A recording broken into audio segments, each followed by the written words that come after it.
Hey, what's up guys? My name is Irina and welcome to my channel where I review everything tech.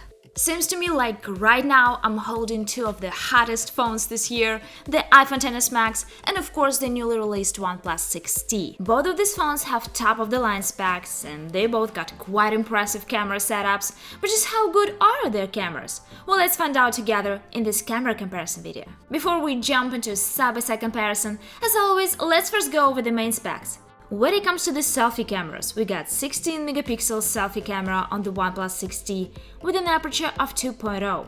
And when it comes to the iPhone XS Max, we got 7-megapixel selfie camera with an aperture of 2.2.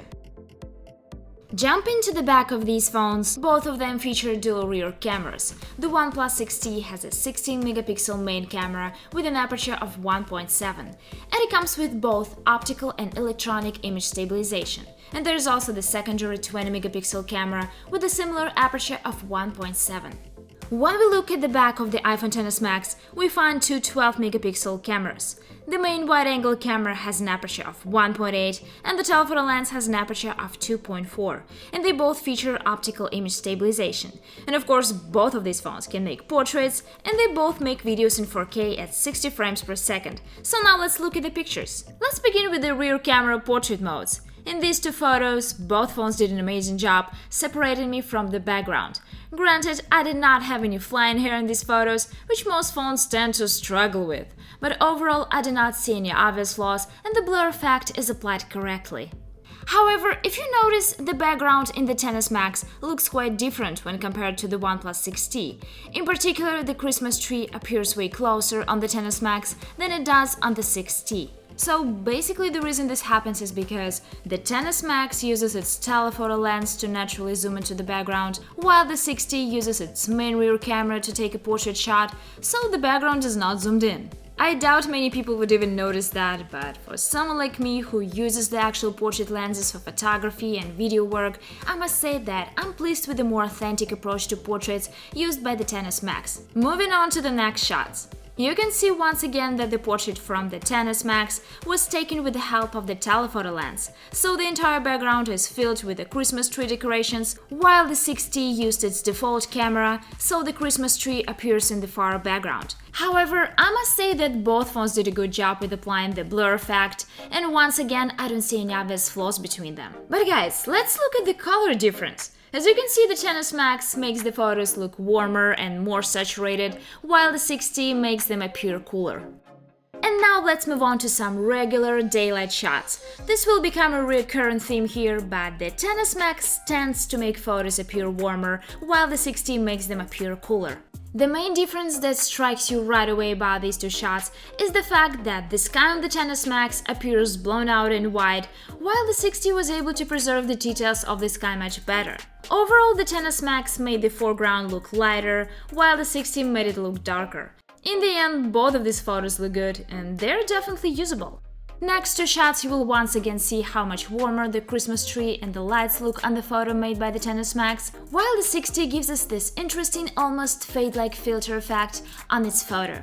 And to add to that, in the next two shots, we see a similar story where the photo of a Christmas tree taken with the XS Max appears very vibrant and contrasty, while the 6T gives us much less in terms of saturation and colors. However, I cannot say that the camera on the 6T absolutely always resorts to giving you less colors and more fade.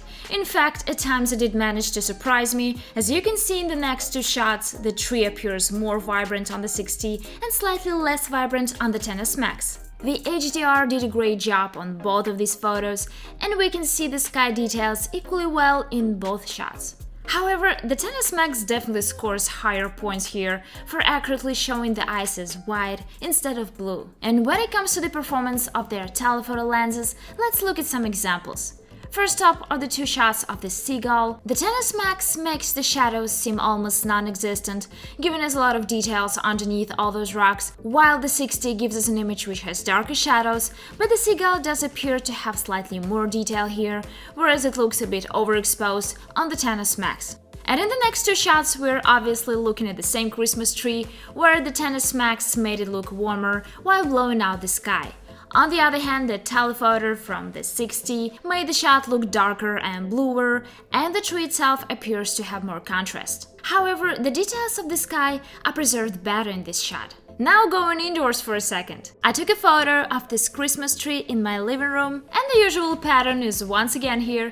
The XS Max made the snow on the branches appear warmer, while the camera on the 60 made the snow appear whiter. And in the next two shots, the ornaments on the tree do appear more vivid and vibrant on the photo taken with the 60 than on the XS Max. And now let's move on to some selfie shots. Right off the bat, I must point out that the front camera on the 60 has a slightly wider angle than the XS Max, which is actually very helpful since you don't have to stretch out your arm too far to get more things into the frame.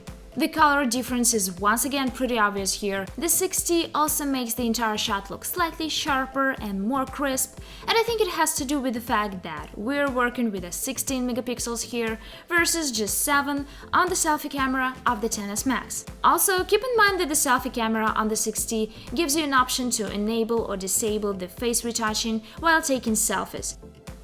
I personally think that it's great to have this option simply because it lets you decide for yourself how you want your shots to look. And in this review, I disabled the retouching option for all of my selfie shots. In the end, you can judge which skin tone colors you prefer best, but I must say that most of the time I prefer the selfies on the 6T. And now let's look at the portrait selfies. Here we clearly see that the XS Max made the background look more blurry than the 6T. Interesting side note about the blur effect is that the XS Max lets you control its amount even after you have taken the shot, while you can't do so on the 6T.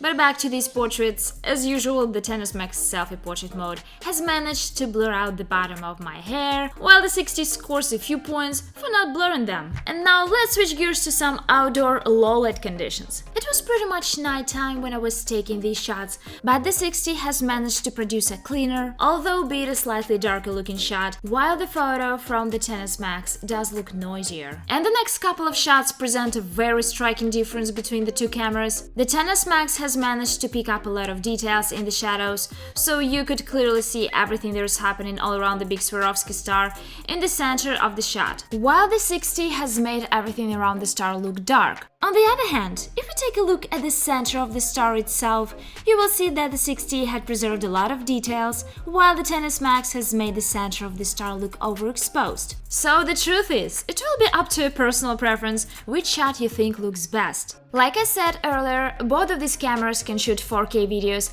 at 60 frames per second, so let's see how they compare.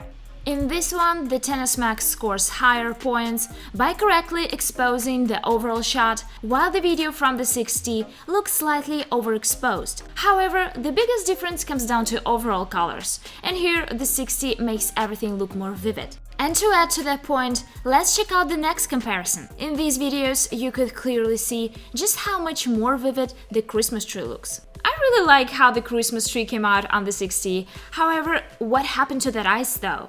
It's blue here. In contrast, the XS Max has made the ice look shiny and white. So overall, here I think that the XS Max has done a better job correctly depicting the overall colors. In the next comparison, we're looking at the low-light video performance, and in this case, it's very similar to the night shot of the Swarovski star. In this video, the XS Max has done a good job highlighting all the people in the foreground of the frame. On the other hand, the video from the 60 gives us more contrast and colors, yet it does not give us much detail from the shadows. And the truth is, when I was making that video, it was nowhere as dark or as bright as these phones had made it out to be, so it will once again fall to your preferences as to which type of video you would like best. And now to test the built-in camera stabilization, let's look at the side-by-side videos while walking down the steps. I don't know about you guys, but it seems to me that the 60 has a slight edge over the XS Max here when it comes to video stabilization. But overall, I think that both phones do a pretty good job making the videos look smoother. And for the x2 telephoto video comparison, let's look at these videos from the beach. I chose this location for a reason, so you could see for yourself how these two phones depict the sand, the ocean and the sky. So you'll have to pick your winner. And for the slow motion test, here are the videos of the water falling and some flags flying in the wind. Do keep in mind that the 60 will make the video appear slightly closer than the XS Max, even when shooting from the same spot. But overall, I think that you can rely on both phones to do a good job when you want to make a slow motion video.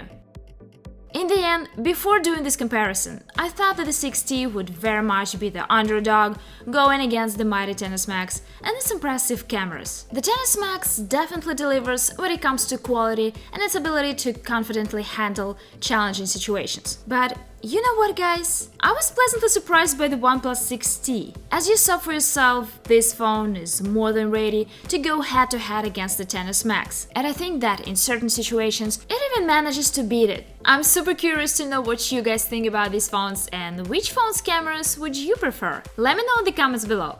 Thank you guys for watching and stay tuned for more of my tech videos.